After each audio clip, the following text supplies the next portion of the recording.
George liked visiting Professor Wiseman because she did so many different things. This time, she was helping out on a rocket launch. And the man with the yellow hat was going to ride the rocket. So, you ready to be the first average untrained person shot into space? I sure am. There's only room for one, George, but I have a special seat for you right beside me so you can watch. This is Dr. Alvin Einstein and Professor Anthony Pizza. Wow. Are you related to the famous... No, I'm not. Me neither. The International Space Station's food supply has run out. We found a peanut. It was in the cushion of my chair. This man with the yellow hat will bring your food supply today. So then it's okay to eat the peanut now? Well, should he? No, I'm not sure. Oh, yes, I think it. Yes, you may eat the peanut. So, this is your rocket designed by Professor Wiseman. It's up to you to launch the food payload at exactly the proper moment. After it detaches from the rocket, it will connect to the space station. Can we count on you? Sure can.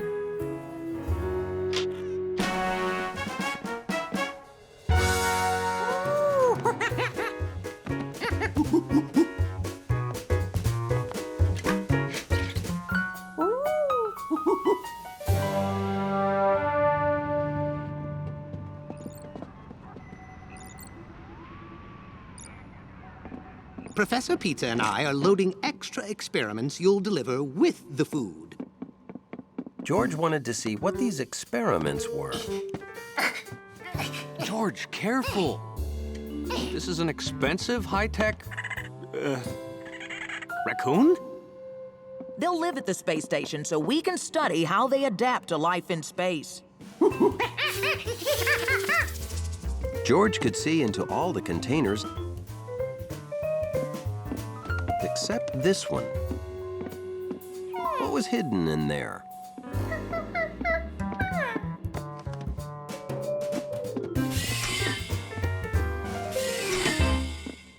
Show him the most important part. These keypads launch the payload. You hit these 2 keys on each pad at the same time. On all 4 at the same time? Yes, at the exact moment the rocket passes the space station.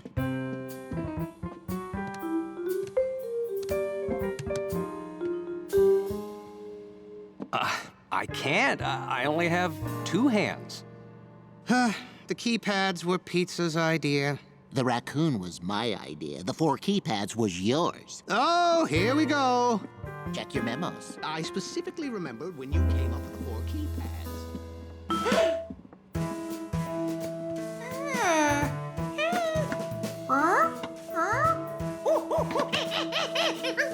Oh, we have to scrub the mission. Or find an astronaut with 4 hands. Hey.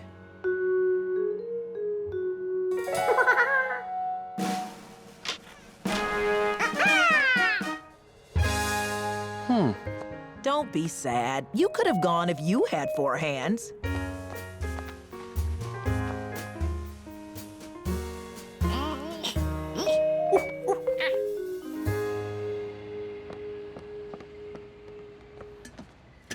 Be a good little monkey in space.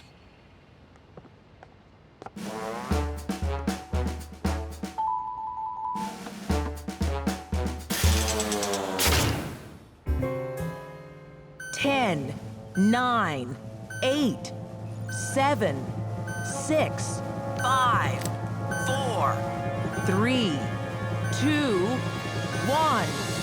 Ignition.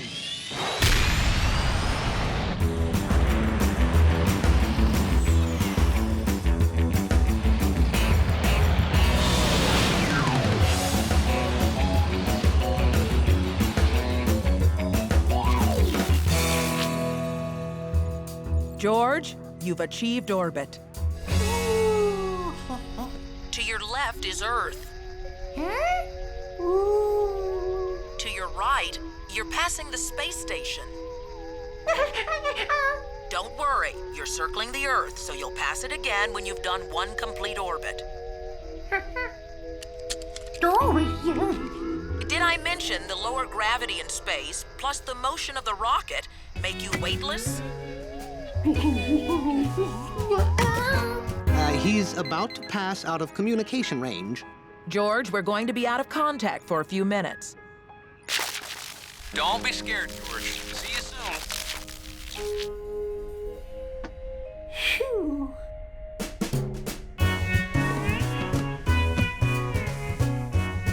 There was nothing to do now but wait to push those buttons.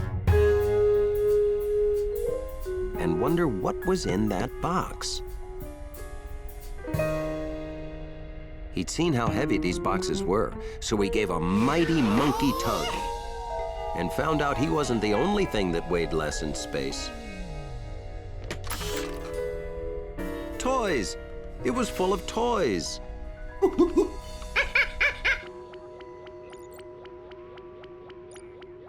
Poor George.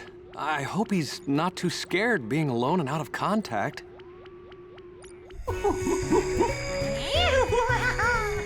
George had never seen a top spin so long before. Space was a great place to play.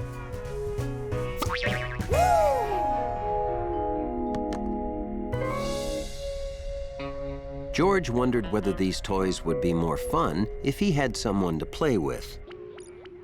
He's coming back into communication range. What's happened? Where's George?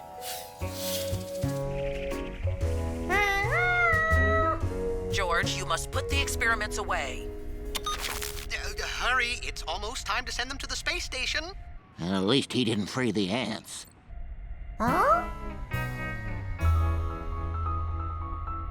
If ants get into the back, they might eat the astronauts' food.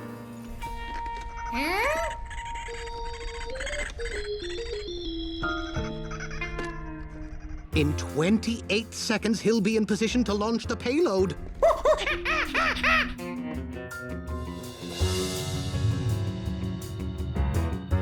You have 20 seconds to get everything ready to launch.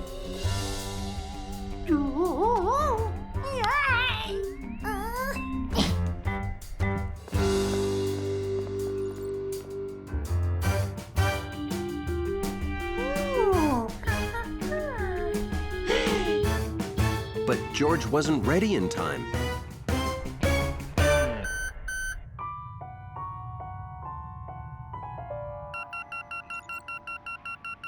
He's got to do it next time around. George, you'll only get one more chance. Then succeed or fail, we have to bring you home. We are really hungry.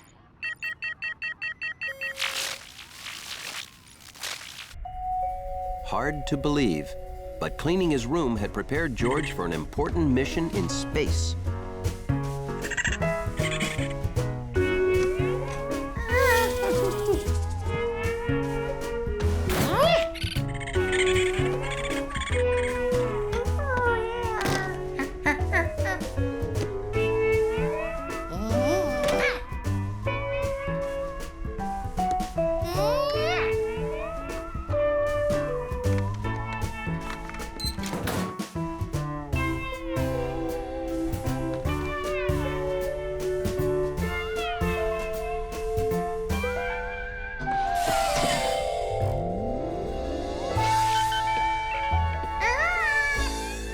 He looks ready. George, are you ready to launch? Excellent. I'll tell you when.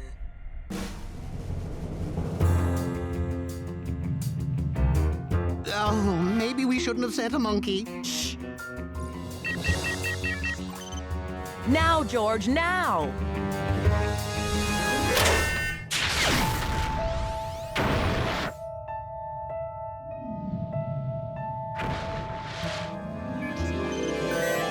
He did it! Great job, George. Thank you, George. You're in position to return home. pull the lever to fire propulsion rockets.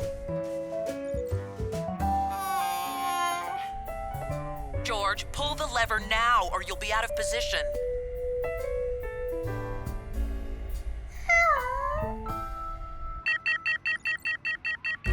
What happens if he pulls the lever late?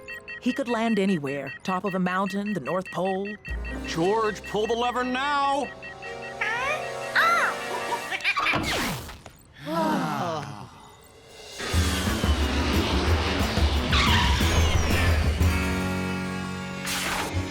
So, George was a hero.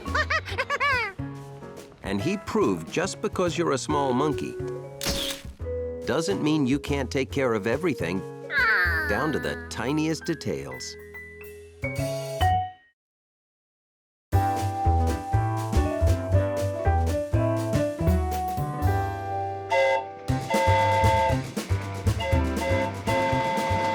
One of George's favorite things about being in the country was running his own railroad.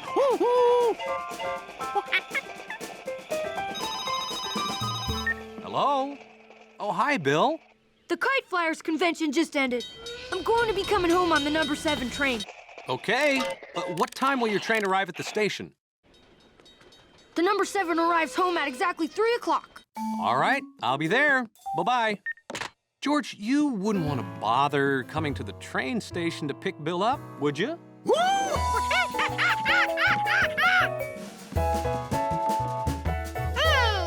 It's too early to go now. His train won't arrive for hours. Oh, I'll show you how it works. This is the train Bill will be on. This is you and me. Even if we're at the train station, we have to wait until 3 o'clock for Bill's train to get from there to here.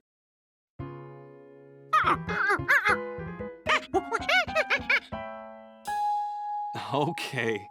We can go to the station early and you'll see how it really works.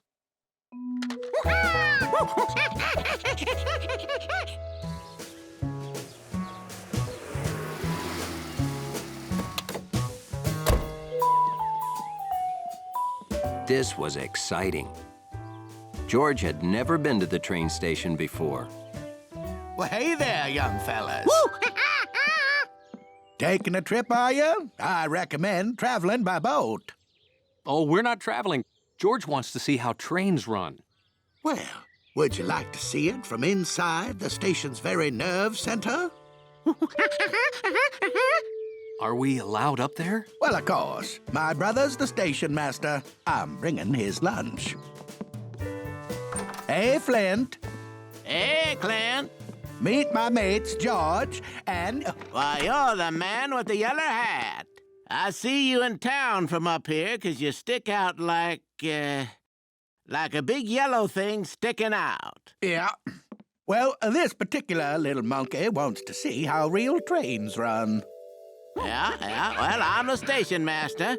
From here, I watch every train on the line. It's important for me to track every train to keep them on schedule.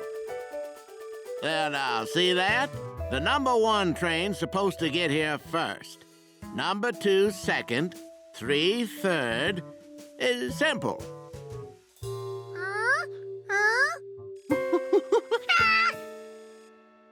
Exactly.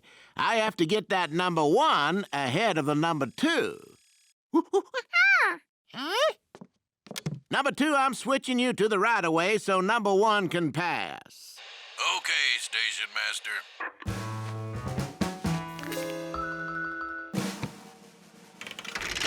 So I've got to switch the tracks to move it ahead.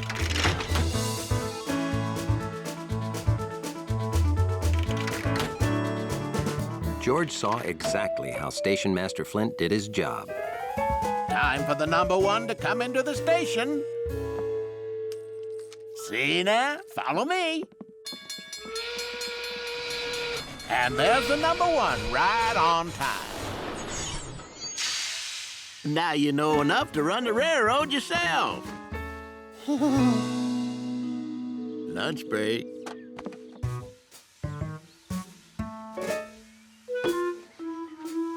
No thanks. Great Northern Railroad, are you trying to cheat me, Clint? Oh, trim your sails there, Flint. What's your beef? Yours is big. Mine's all small on the ends like something with small ends. Well, I cut 'em in half, and a half is a half.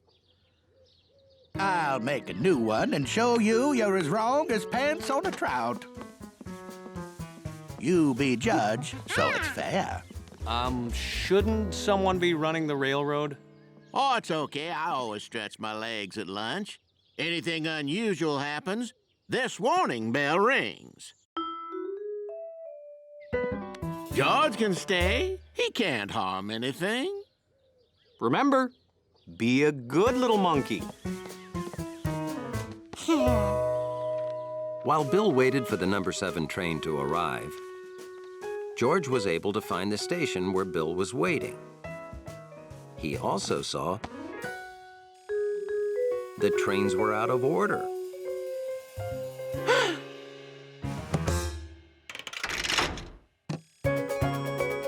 Then they got even more scrambled.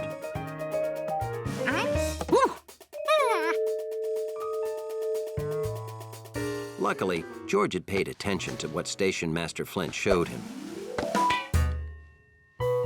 He could fix this.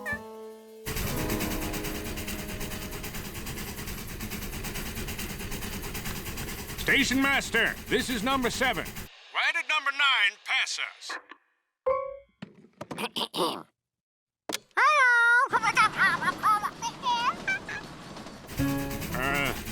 Could you repeat that?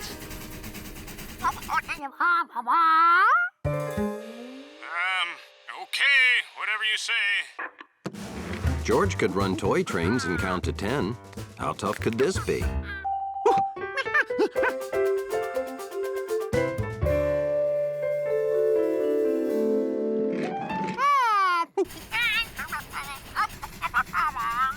Huh? Could you repeat that? What did he say? Number 7, number 8. Anybody understand that? I don't understand him, but I trust him.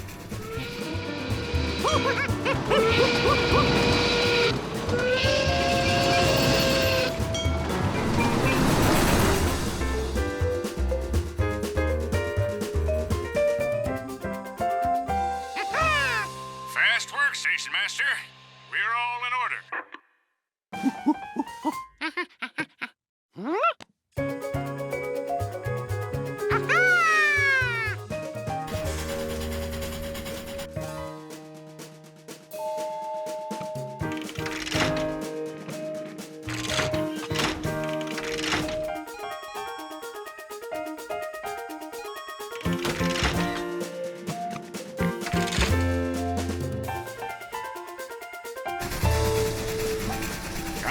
Station Master? We're sort of out of order again.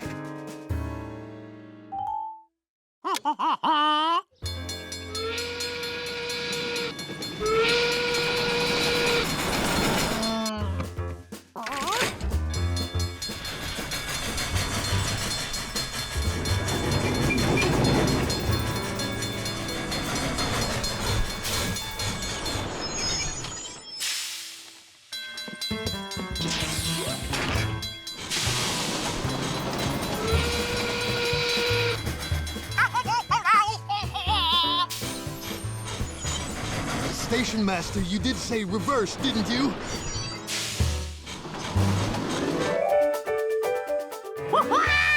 Real trains were even easier than toy trains for a smart monkey.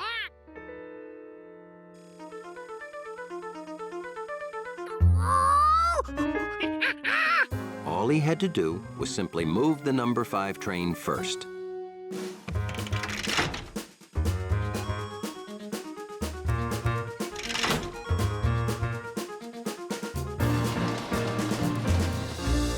George was a great train master. The 5 moved into position, followed by 8, 7, 9, and 6.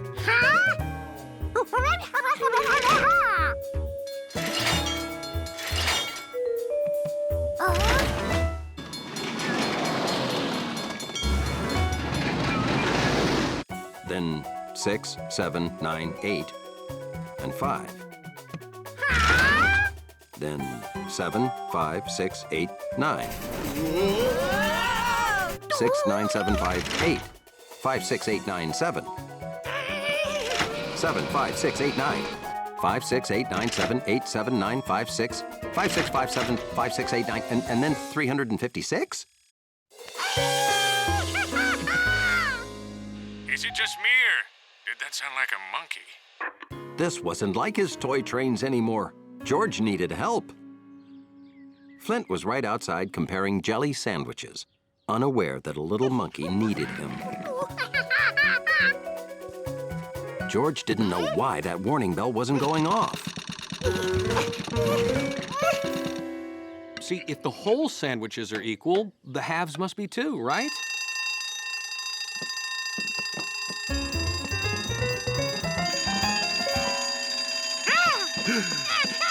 Thanks for holding down the fort, George. I'll take it from here.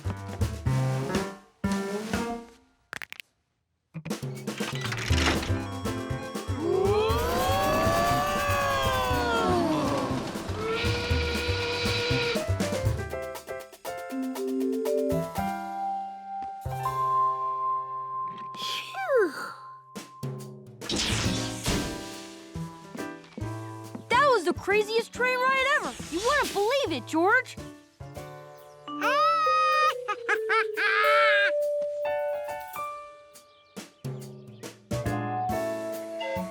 George still wanted to be a station master, but only in his own home, where he could eat a one-piece sandwich. Cutting sandwiches in half only leads to trouble.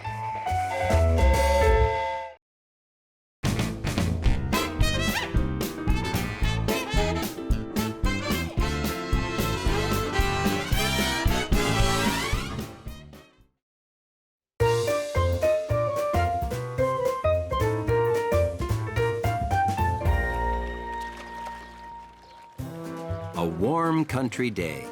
George's favorite time to go boating. Toy boating, that is. Even a toy boat captain can hit rough seas in his favorite perfect pond.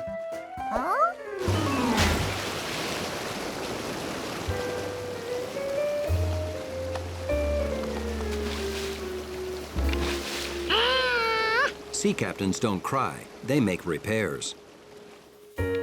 Or ask a friend to. I can have it fixed for you first thing tomorrow morning, Captain.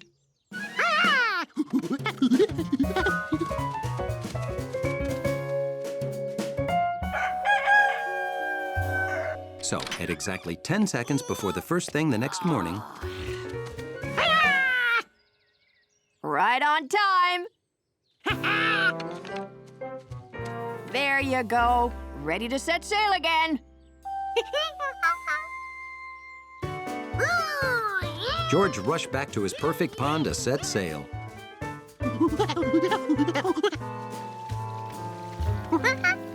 Now he had a boat, but no pond. And the creek was only a trickle. Where could a whole pond go? He didn't find his pond, but he found a strange wall in the creek.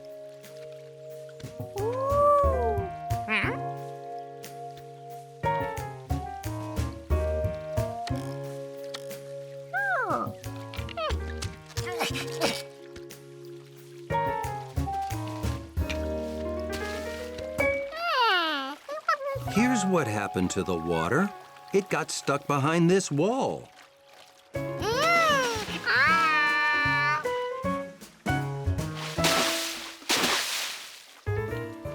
Hey, George. Looking for the Beaver family? The beavers built their dam to make this great pond. Bet you never see beavers working in the city, huh?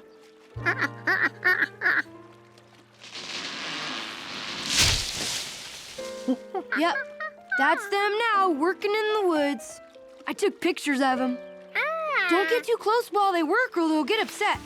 Bye! So these were the beavers.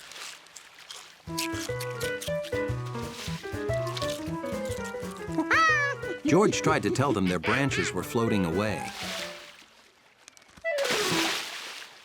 He must have gotten too close.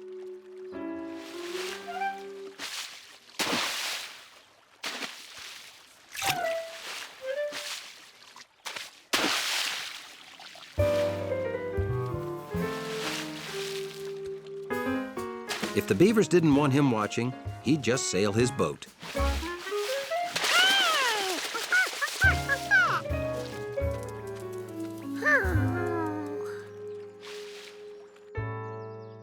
If they wouldn't share their pond, he'd make his own. All he had to do was build a dam like they did.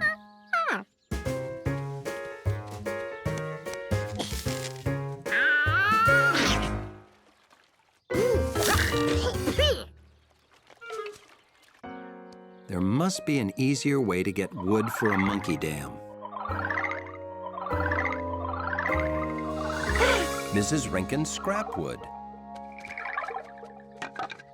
Been having lots of fun with your boat? Oh, you want the scrap wood, do you? Take it. I'll even hitch the cart to Leslie to help haul it. Now he had wood. What else would be good for stopping water?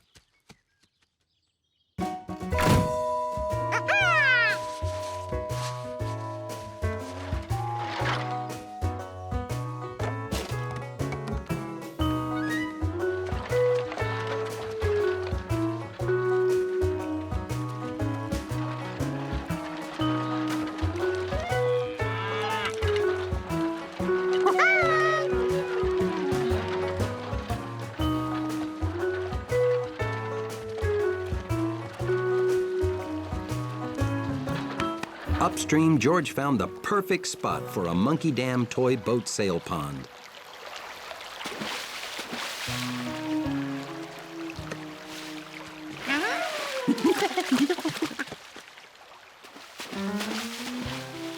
Getting wood to sit still and be a dam was harder than it looked.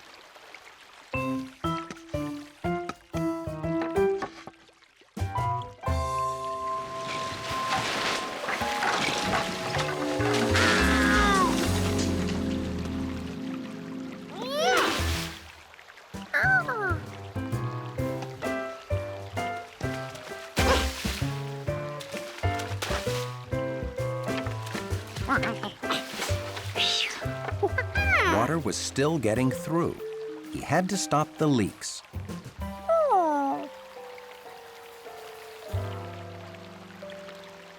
Then George realized a raincoat can block the water.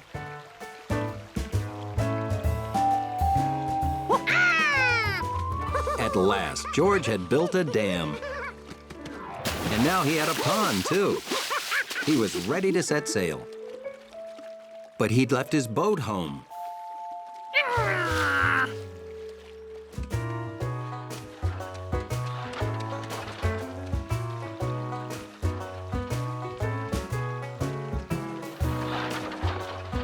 George was in such a hurry to get his toy boat that he didn't notice the beavers had less water now. The beavers knew whatever stopped their water had to be upstream.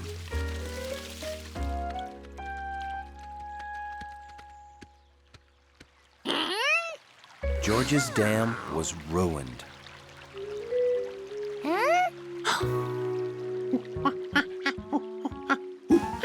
The beavers. They did this.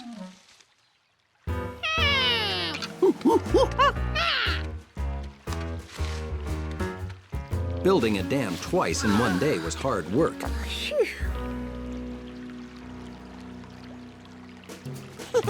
At last, nothing could stop George from boating now.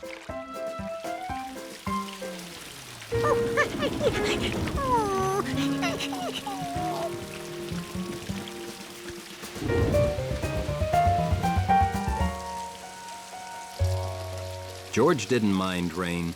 It meant his pond would be bigger tomorrow when he brought Bill to see it.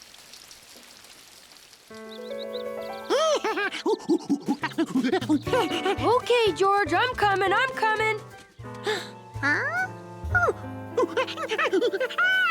George, A dam calls for two important elements: proper construction and water. Those beavers. Of course. They must be behind this.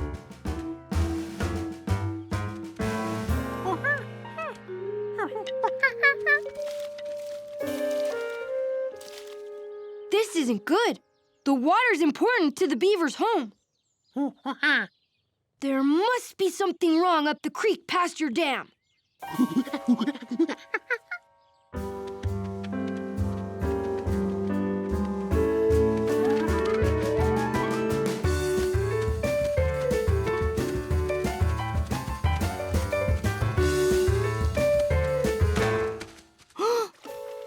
George saw the problem. That fallen tree was acting just like a dam.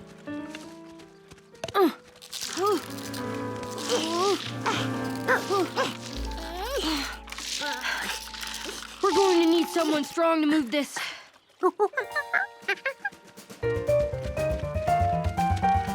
You're coming back, aren't you?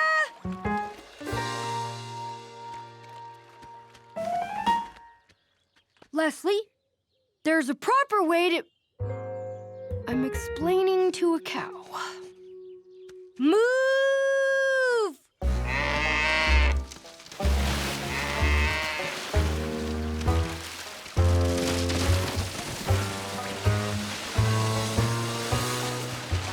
Yes!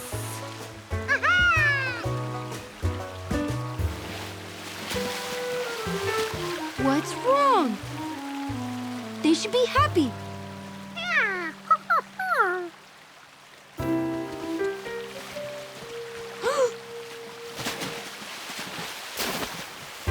That water built up so much force it's wrecking what's left of your dam.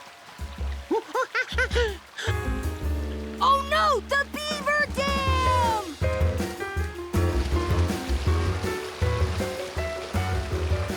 George and Bill watched the beavers work together to defend their home against the raging waters. Look! Pieces of your dam! George wondered if he needed a pond for his toy boat as much as the beavers needed their home.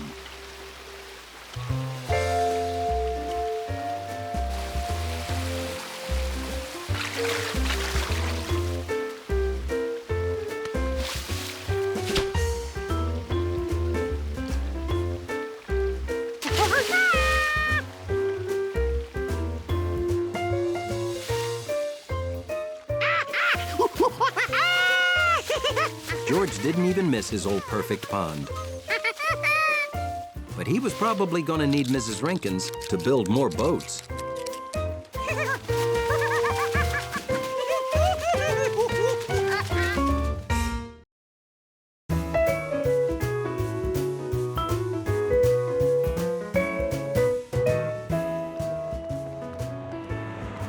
It was a perfect day to walk down N Avenue and wonder, if building numbers get higher and higher, do they ever stop? And that's exactly what George was doing. Until he got curious about a sound.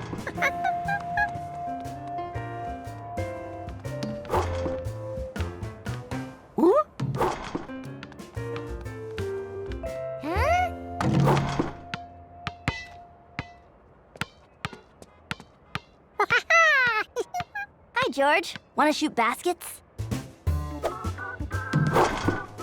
23! When's it gonna be my turn, Steve? When I miss, if I miss. Now, where was I? Oh yeah, 23. I'm going for a new record. 24 baskets in a row. Ooh.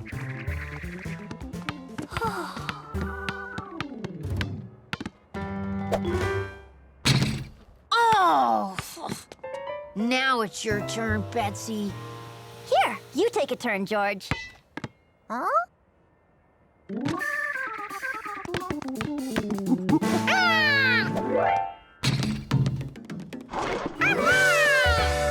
Whoa, maybe you can beat Steve's record.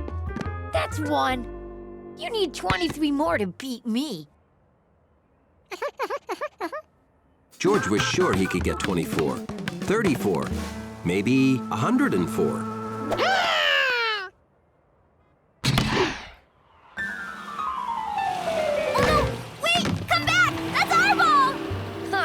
Now what? How about miniature golf? You've never played? It's great. There's a castle and a windmill.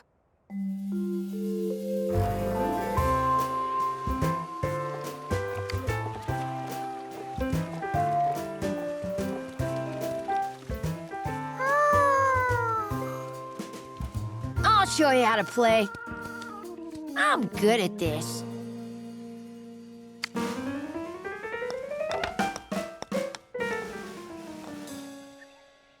To figure your score, add up how many times you hit the ball before it goes in the hole.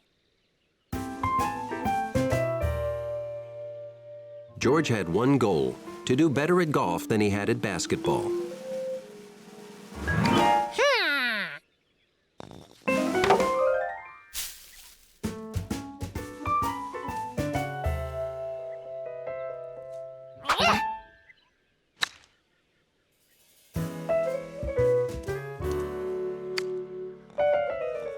By the end of the first hole, George knew he was great at this game. A little softer. On hole number 1, I got a 5, Betsy got 8, and George 27.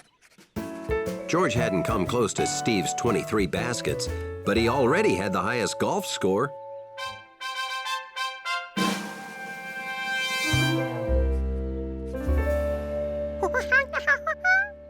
On this hole, Betsy got 4 and I got 3. If you get it in now, you'll have 9. 9? George was sure he could get that score up higher, but it took effort to miss from so close. That's 10. Keep trying. 11, 12, 13, 14.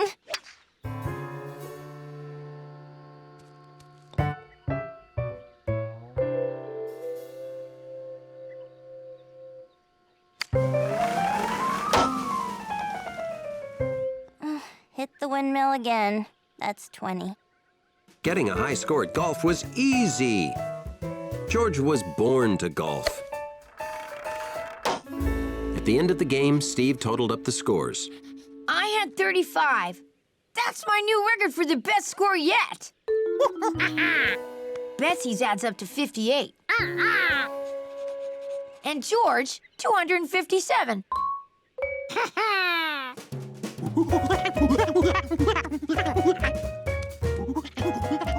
George, a high score isn't good. You want to get the ball in the hole with the least number of tries. In golf, the lowest score is best. I thought you knew. George couldn't imagine how the lowest number could be the best. That meant if George didn't play at all, he'd score 0 and be the greatest golfer in history. Maybe monkeys just aren't meant to play golf.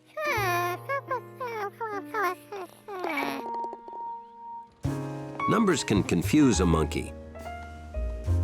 How can a big number be worth less than a small number?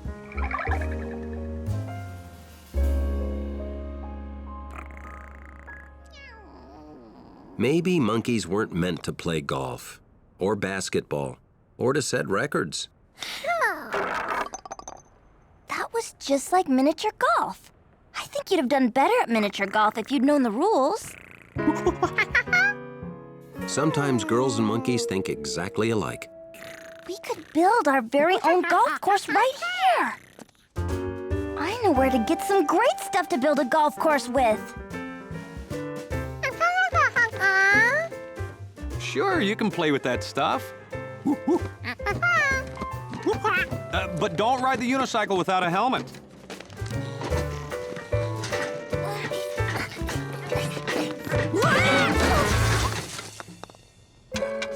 Wow, great stuff. Let's get to work.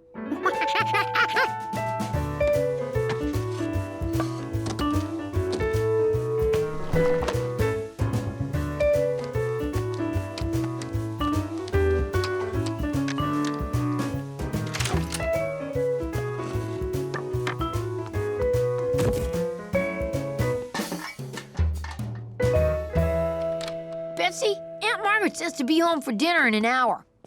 Holy cow! We made our own mini golf course.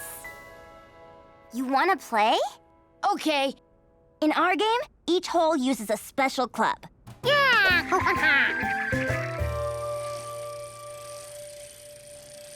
You'll never get it through there. You kept hitting the windmill yesterday.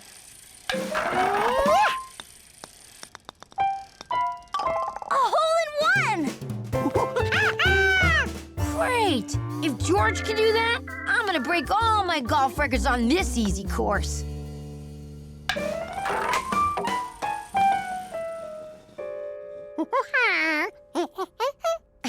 George, thanks, but I really don't need help on this.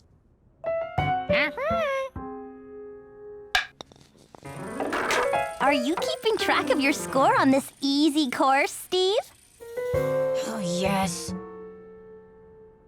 Okay, on the first hole, George got a 1. Lucky. Betsy got a 6, and I got a 6. The club for this hole, please.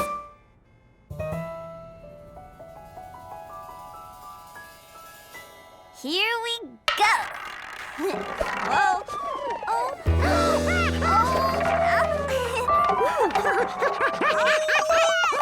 A hole in one! My first ever.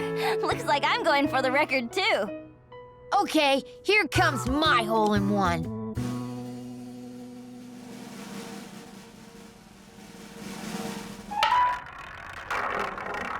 Ah!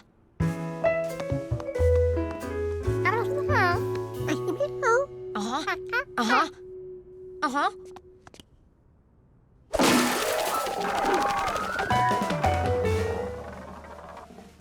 A hole in two!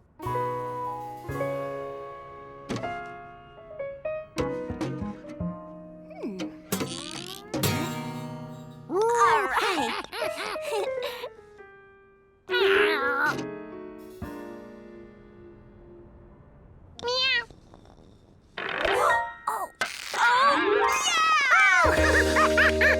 We're all going for our best scores ever on this course. There are first scores ever on this course. Yeah, so they're still the best. What's the club for the last hole?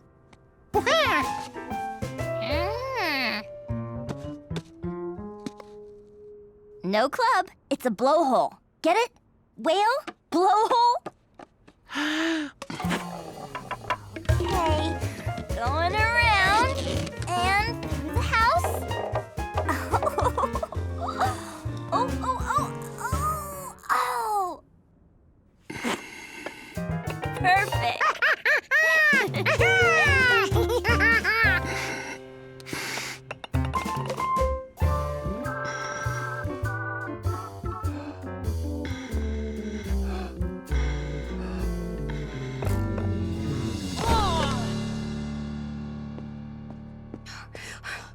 At the end of the game, I have 40, Betsy has 25, and George got a 21?